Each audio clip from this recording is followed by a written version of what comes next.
Awal mula masuknya Yahudi ke Jazirah Arab ini, lebih tepatnya kita mulai dari kisah seorang raja Yaman bernama Rabi'ah bin Nasr. Rabi'ah bin Nasr. Rabi'ah bin Nasr ini seorang raja Yaman dan ia pernah bermimpi satu waktu, dalam beberapa buku sejarah disebutkan, dan dia sangat gelisah dengan mimpi itu. Dia mimpi kerajaannya hancur, segala macam api di sana sini, dia ketakutan. Lalu kemudian pada saat itu Rabi'ah bin Nasr ini bukan penyembah Allah, dia penyembah berhala. Dan banyak sekali ketergantungan partner antara berhala ini dengan dukun-dukun dan peramal penyamun, ini sambungannya gitu kan. Maka dia bertanya kepada para dukun-dukunnya, kira-kira apa takwilnya mimpi ini?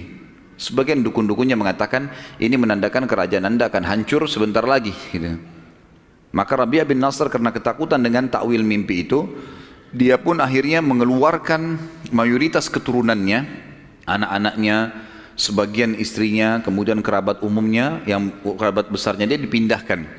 Dipindahkan di wilayah sekitar Irak, di wilayah padang pasir yang luas, dan di wilayah sekitar Irak inilah berkembang pesat keturunan dia, sehingga menjadi komunitas kerajaan yang besar juga di Irak. Tapi ini keturunan Rabi'ah bin Nasr. Dan nanti akan dikenal ada seperti Nu'man ibn Bashir. Baik, yang sedang kita bahas Rabi'ah bin Nasr. Rabi'ah bin Nasr ini selain memang kerajaannya sangat luas, dia juga terkenal sekali mempertahankan setiap raja. Nanti kalau dia mati harus anaknya yang jadi raja. Nanti kalau anak yang pertama mati pindah ke anak kedua, anak ketiga, terus dia mau ke keturunannya. Dia tidak alihkan ke saudaranya. Salah satu keturunan Rabi'ah bin Nasr yang terkenal sekali, jadi banyak keturunan dia, tapi diantaranya yang jadi saksi bahasan kita adalah seseorang yang bernama Tabban As'ad. Ini nama yang kedua. Jadi Rabi'ah bin Nasr ini adalah raja dulunya, tapi bukan dia yang sedang kita bahas. Ada keturunan dia yang bernama Tabban As'ad. Tabban As'ad ini kerajaannya luas, secara fisik orangnya kuat, tampan, kaya raya, keturunannya banyak, dan menjadi tradisi orang-orang Arab pada saat itu, dan sampai sekarang sebenarnya masih terjadi.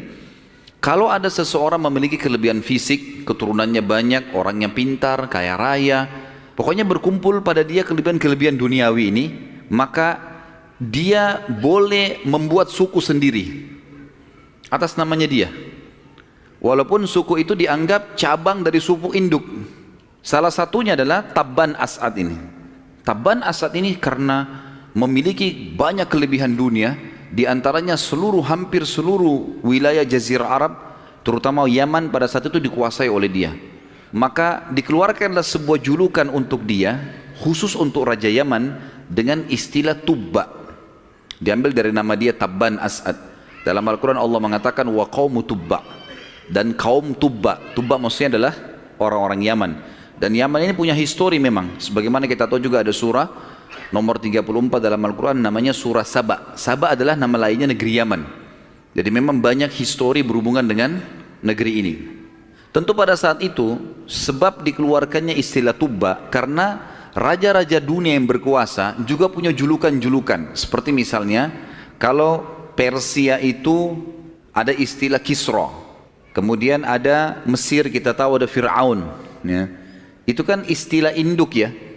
Jadi Fir'aun itu sebenarnya istilah setiap orang yang ternobatkan jadi raja di Mesir pada saat itu. Seperti misalnya yang bermasalah dengan Musa alaihissalam, itu ada Ramsis ya. Raja lagi namanya Ramsis, tapi dia dikembalikan ke induk istilah raja Mesir Fir'aun. Persia namanya Kisra, Romawi namanya Kaisar, yang sampai sekarang masih dipakai gitu kan. Ini istilah-istilah induk. Sementara Ethiopia namanya Najasyi, dan ini kurang lebih raja-raja yang berkuasa di dunia pada saat itu. Jadi kalau kita petakan peta dunia ini, di daerah barat Jazirah Arab itu ada Kisra, di daerah utara Kaisar, di daerah timurnya di Afrika ada Najasyi, dan di daerah selatannya ada Tubba. Tabban As'ad ini orangnya selain kaya raya, dia juga punya jiwa perdagangan teman-teman sekalian. Dia suka sekali berdagang. Dia selalu mengadakan rekreasi, jalan.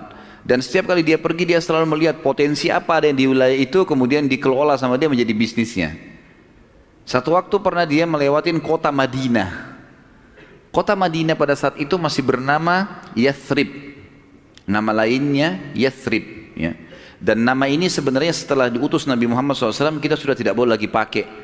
Di dalam banyak hadis Nabi SAW melarang kita memanggil Madinah dengan Yathrib, tapi beliau menggantinya dengan Al-Madinah Al-Munawwarah atau Tayyibah atau Tabah, gitu kan. Jadi memang diberikan nama atau diganti nama. Tabban Asad ini mampir ke kota Madinah nih, Yathrib pada saat itu. Kemudian karena dia lihat Yathrib ini hidup, karena di situ perkebunan kurma banyak dan banyak orang yang datang khusus untuk membeli kurma ke Madinah, maka dia pun menitipkan anaknya laki-laki, anak pertamanya untuk memegang bisnis itu. Dikasih modal sama dia, kemudian mulailah dia mengambil kurma-kurma dari Madinah, kemudian dikirim ke Yaman, dikirim kemana-mana lah wilayah kekuasaannya Tabban Asad ini. Ternyata anaknya Tabban Asad ini berselisih dengan beberapa orang masyarakat Madinah, akhirnya cekcok ribut, terbunuh anaknya Tabban Asad. Berantem, mati. Tabban Asad ini waktu sampai berita kepadanya, walaupun pada saat itu tidak ada informasi kayak kita sekarang ya, sulit sekali untuk mendapatkan informasi kecuali sebulan, 2 minggu, 3 minggu, karena jauh, orang harus menunggangi kuda atau kebetulan ada kafilah yang jalan ke sana baru dapat informasi. Sampai ke berita Tabban Asad ini anaknya mati 3 pekan atau sebulan setelah kejadian terbunuhnya anaknya. Maka dia membentuk pasukan besar dari Yaman ingin menghancurkan kota Madinah. Keluarlah dia dengan pasukan besarnya, kepung Madinah. Madinah waktu itu punya benteng. Sampai di zaman Nabi SAW memang sudah punya benteng itu. Tembok yang tinggi, ada pintu gerbangnya. Maka pada saat itu teman-teman sekalian, dikepunglah Madinah. Kemudian terjadi peperangan. Ada hal yang membuat Tabban Asad kagum dengan penduduk Madinah.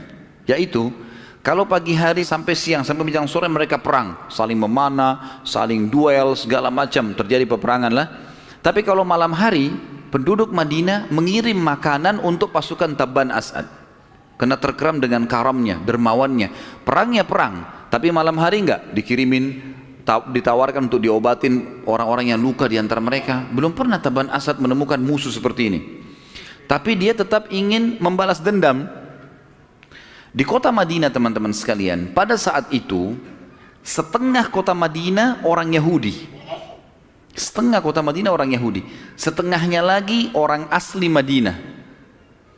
Orang-orang yang kembali kedua induk suku Arab namanya Aus dan Khazraj.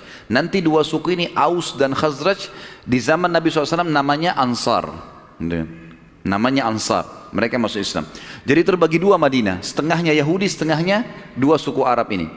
Orang-orang Yahudi supaya merasa aman, maka mereka membuat Aus dan Khazraj ini perang terus untuk ribut, terjadi fitnah, dibiayai yang ini, dibiayai yang itu, jadi terus ribut nih dua suku ini agar orang Yahudi selalu aman. Seperti itu yang sekarang juga Yahudi lakukan di dunia gitu kan. Dan orang-orang Yahudi datang ke kota Madinah teman-teman sekalian karena mereka mendapatkan dalam kitab Taurat kalau Nabi terakhir nanti itu akan keluar di kota hijrah, yang kota itu memiliki ciri khas. Dalam Taurat disebutkan dan sekarang juga ada di sebuah kota yang kota itu dipenuhi dengan pohon-pohon kurma dan sumber penghasilan utamanya kurma, serta dihimpit dengan 2 batu hitam yang luas. Kalau di Madinah sekarang dikenal dengan Harra Syarqiyah dan Harra Gharbiyah, wilayah timur dan wilayah barat. Di timur dan di baratnya itu teman-teman sekalian ada batu-batu hitam yang tajam. Saking panasnya cuaca itu sampai panas batu-batu itu, dan Madinah pada zaman itu mustahil diserang dari dua sisi ini. Wilayah utaranya Madinah itu penuh dengan pohon-pohon kurma. Di daerah Uhud ya, gunung Uhud ke atas itu penuh dengan pohon-pohon kurma gitu ya. Jadi pintu gerbang Madinah adanya di selatannya. Makanya nanti kalau kita bahas perang Khandak, perang Parit, itu parit dibuat oleh Nabi SAW di daerah selatannya kota Madinah. Sehingga cuma dari situ saja tidak bisa diserang. Kalau timur dan barat sulit diserang oleh pasukan kuda karena penuh dengan batu-batu hitam yang tajam, dan juga di daerah utara penuh dengan pohon-pohon kurma yang lebat. Orang-orang Yahudi hijrah ke Madinah gara-gara itu. Dan selalu saja orang Yahudi berkata kepada Aus dan Khazraj, dua suku yang nanti jadi Ansar setelah masuk Islam, berkata nanti akan keluar Nabi terakhir di kota ini dan kami akan menjadi pengikutnya yang setia, dan kami akan memerangi kalian hai Aus dan Khazraj sebagaimana kaum Ad dan Iram. Ada dua dulu, kaum Ad dan Iram ini mereka berperang sampai banyak sekali korbannya. Kami akan memerangi kalian sampai seperti itu karena kami sedang menunggu Nabi terakhir itu keluar. Ini sebabnya kenapa Yahudi ada di kota Madinah. Waktu Tabban As'ad mengepung kota Madinah dan sudah kurang lebih berjalan 40 hari belum bisa menembus kota Madinah, keluarlah dua pendeta Yahudi dari Madinah. Keluar kemudian minta izin ketemulah. Lalu keduanya bertanya kepada Tabban As'ad, wahai raja, apa yang anda inginkan di kota ini? Saya mau menghancurkan kota ini, membalas dendam, anak saya dibunuh, kenapa? Gitu kan. Kata dua-duanya, anda tidak akan mampu. Seberapa lama pun anda mengepung kota ini tidak akan mampu. Kata Tabban As'ad, kenapa?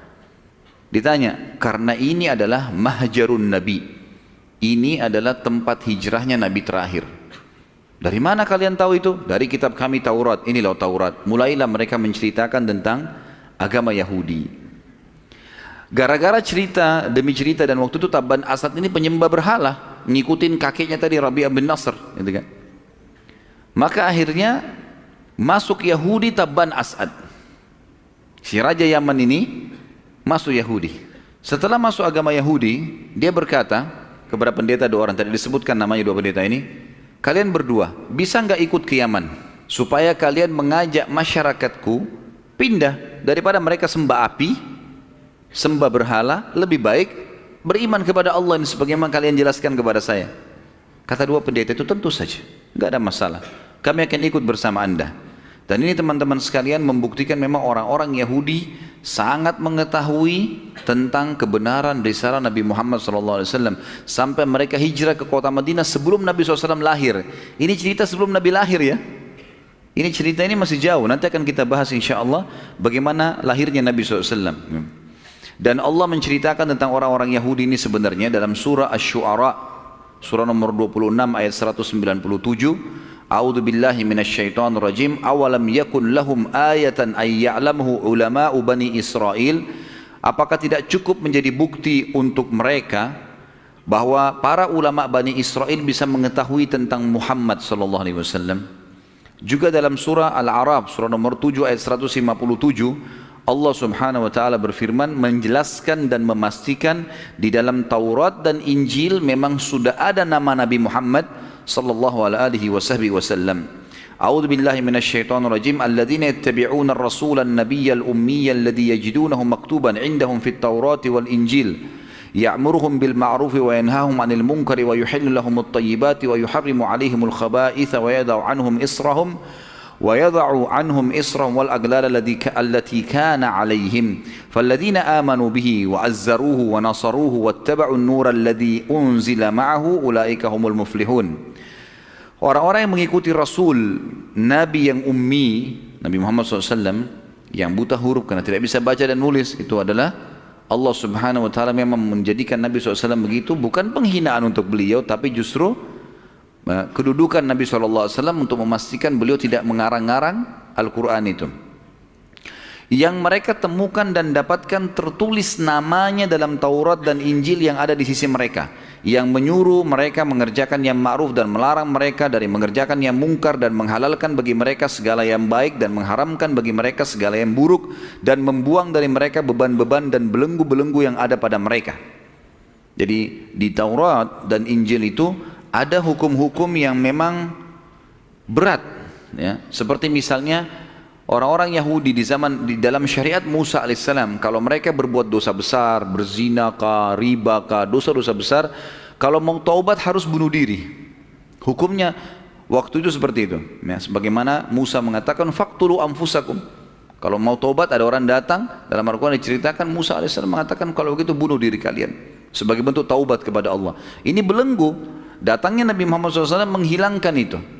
Maka orang-orang yang beriman kepada Nabi Muhammad SAW, memuliakannya, menolongnya dan mengikuti cahaya yang terang yang turun kepadanya maksudnya Al-Quran, mereka lah orang-orang yang beruntung. Tabban As'ad kemudian mengajak, ya, kedua pendeta Yahudi untuk pergi ke Yaman.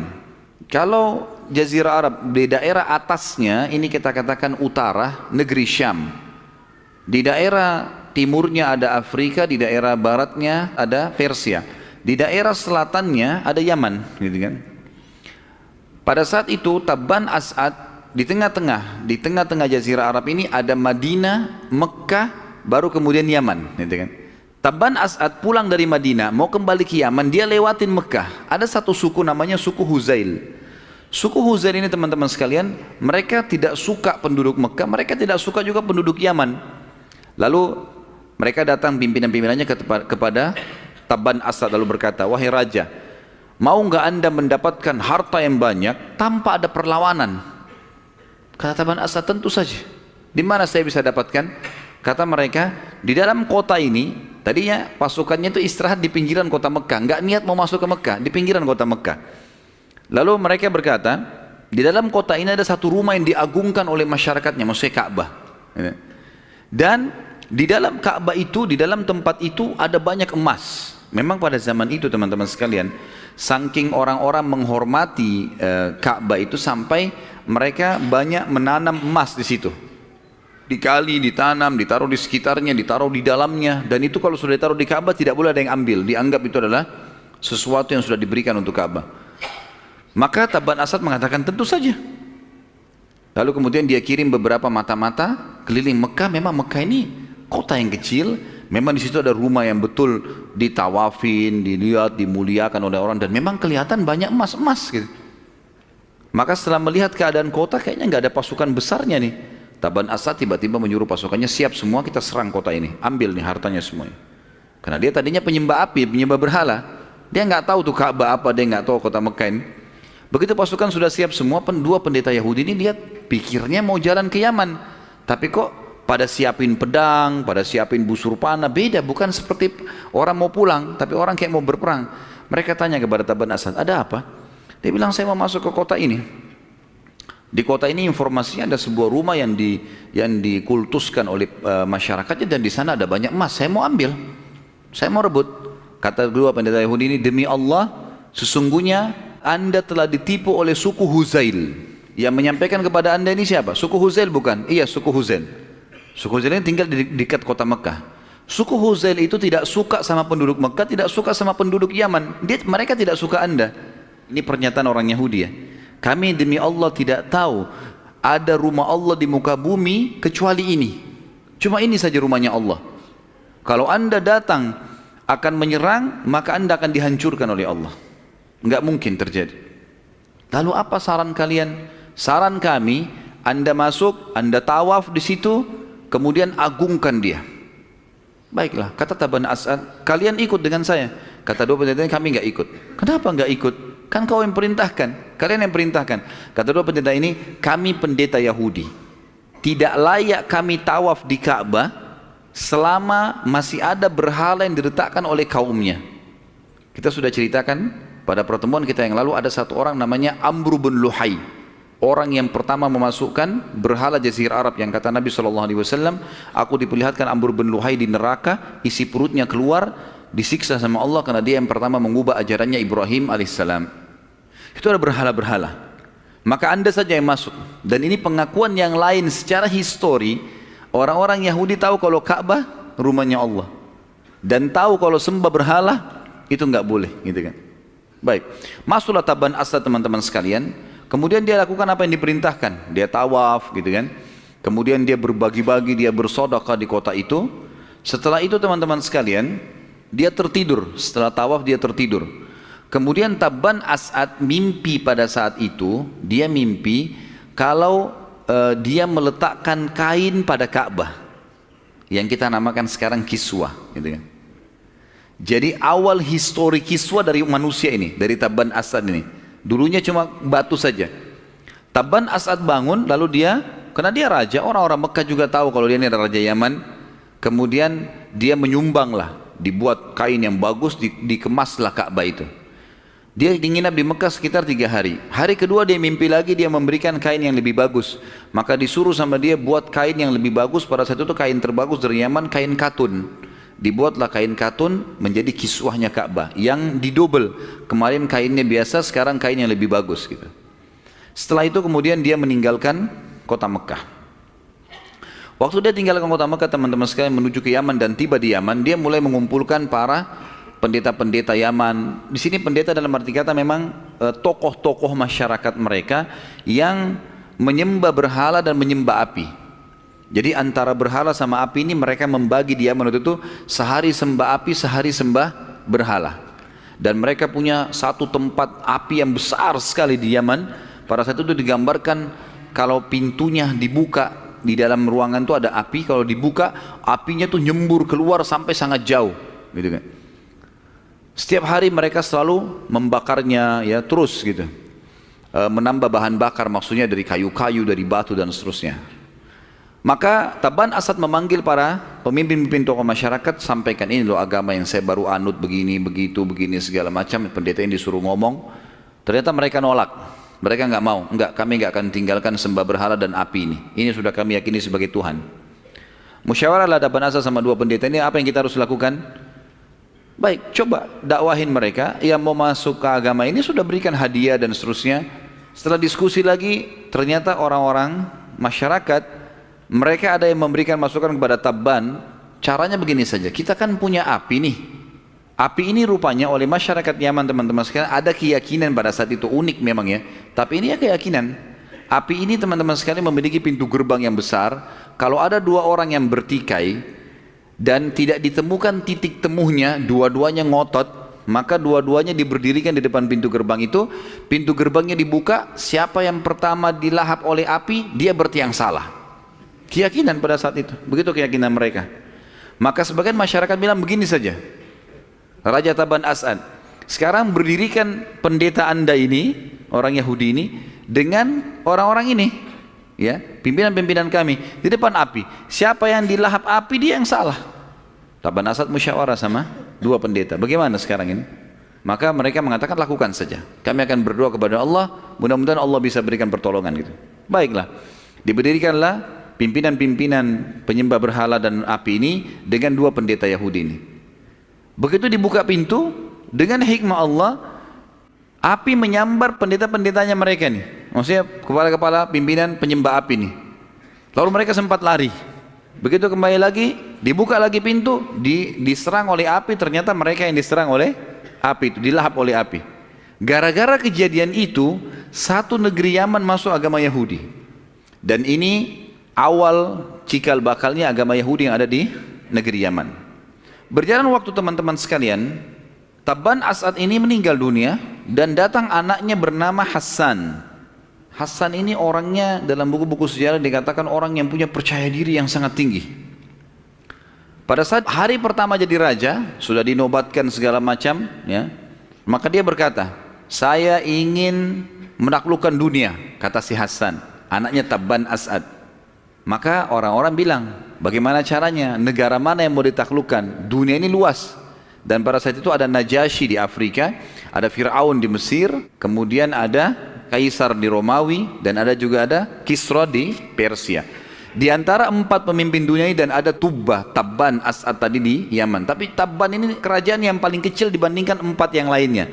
Dan di antara empat ini, yang paling besar dan kuat waktu itu Kisra, Persia. Ini juga sama penyembah api, gitu kan? Kata Hassan kepada para penasihatnya, siapa negara yang paling kuat di antara empat itu? Kata mereka, Persia. Dia bilang, saya akan mulai menyerang Persia.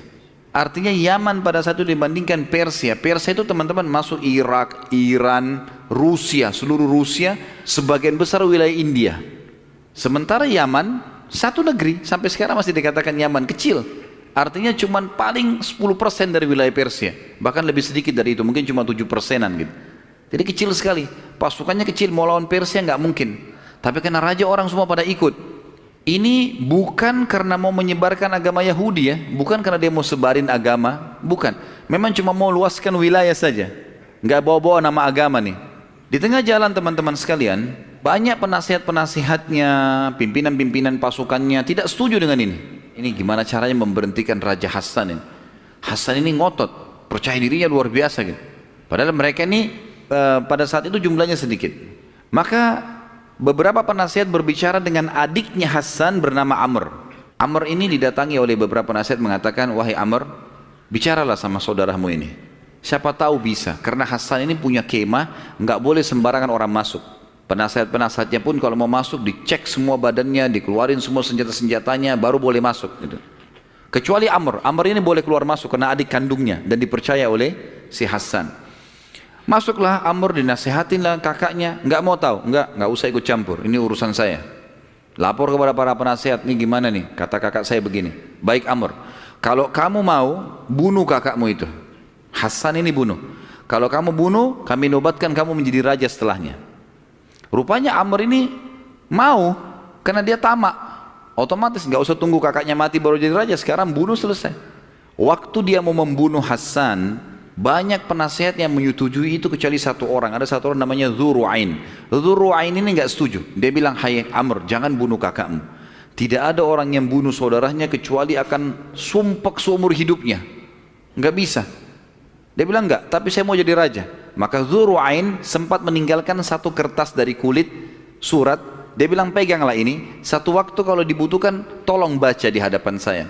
Kata Amr, baiklah. Maka dia masuk ke kemah kakaknya. Setelah dia merasa di waktu-waktu seperti malam, waktu aman, dia membunuh kakaknya. Ini kasih cerita Hassan mati dan Amr menjadi raja Yaman pada saat itu. Amr ini setelah membunuh kakaknya, teman-teman sekalian, ini historinya begitu ya.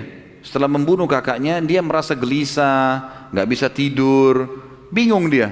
Ada masalah apa sebenarnya? Sampai berobat sana sini nggak bisa sembuh. Dan dia merasakan siksa ini berbulan-bulan. Tidak bisa tidur, nggak bisa makan. Akhirnya dia musyawarah dengan beberapa orang yang lain selain penasihat-penasihatnya. Mereka bilang, hai Amr, Raja Amr, kalau anda mau hilang dari penyakit ini, caranya cuma satu. Anda harus membunuh semua orang yang menasihatin anda dulu membunuh kakak. Amr tiba-tiba setuju, baiklah, tangkap semua itu. Penasihat-penasihatnya dikumpul semua, banyak, puluhan orang, bunuh semuanya. Setelah mati semua, tinggal Dzu Ru'ain. Dzu Ru'ain tadi yang ninggalin kertas. Itu salah satu penasihat yang meninggalin surat. Waktu datang mau dibunuh, dia bilang, sebentar, jangan bunuh saya dulu. Saya titipkan surat di tangan anda pada saat anda membunuh kakak anda Hassan. Coba buka, dibuka. Ternyata di dalamnya ada pepatah-pepatah bahasa Arab memang. Yang kurang lebih, Dzu Ru'ain mengatakan, ala man yashtari saharan binaumin, as-sa'idu huwa man yabitu. Fa amma ahlul Yaman, fa khabat wa khanat, fa ma'adhiratul ilahi lidzi Ru'ain. Jadi kurang lebih artinya gini. Dia bilang, banyak orang yang melakukan perbuatan seperti kamu, membunuh orang yang sebenarnya tidak layak untuk dibunuh, sehingga akhirnya dia jadi susah untuk tidur ya. Ini sebelum dibunuh si Hassan. Dia bilang begitu. Kemudian ini sudah menjadi sebuah keyakinan pada saat itu seperti itu. Kemudian akhirnya dia tidak bisa tidur di malam hari dan dia ganti dengan begadang. Penduduk Yaman, penasihat-penasihat banyak yang berkhianat, makin rugilah mereka. Tapi karena Dzu Ru'ain melarang anda untuk membunuh, maka keselamatan dari Tuhan untuknya. Maka akhirnya Amr tidak membunuh Dzu Ru'ain. Berjalan waktu, Amr pun meninggal dunia, si Raja Yaman. Maka anak-anak Rabi'ah bin Nasr kembali kepada manusia yang pertama tadi. Rabi'ah bin Nasr ini yang pertama, kemudian ada anaknya Taban As'ad, kemudian Taban As'ad punya anak Hassan, Hassan dibunuh oleh adiknya Amr, kemudian Amr meninggal. Waktu Amr meninggal, anak-anak Rabi'ah bin Nasr, anak-anak kerajaan ini semua berselisih. Satu sama yang lain ribut, memperebutkan kerajaan. Sementara politik Yaman kacau pada saat itu, maka ada satu orang perampok jalanan, dia memang kerjanya sama pasukannya, berapa ratus orang, selalu cuma menghadang kafilah lewat, dirampas, menyerang satu kampung, diambil, begitu-gitulah kerjanya. Namanya Khunai'ah Dzi Syanatiq. Khunai'ah ini, teman-teman sekalian, dia menunggangi keadaan politik Yaman yang pada saat itu lagi kacau.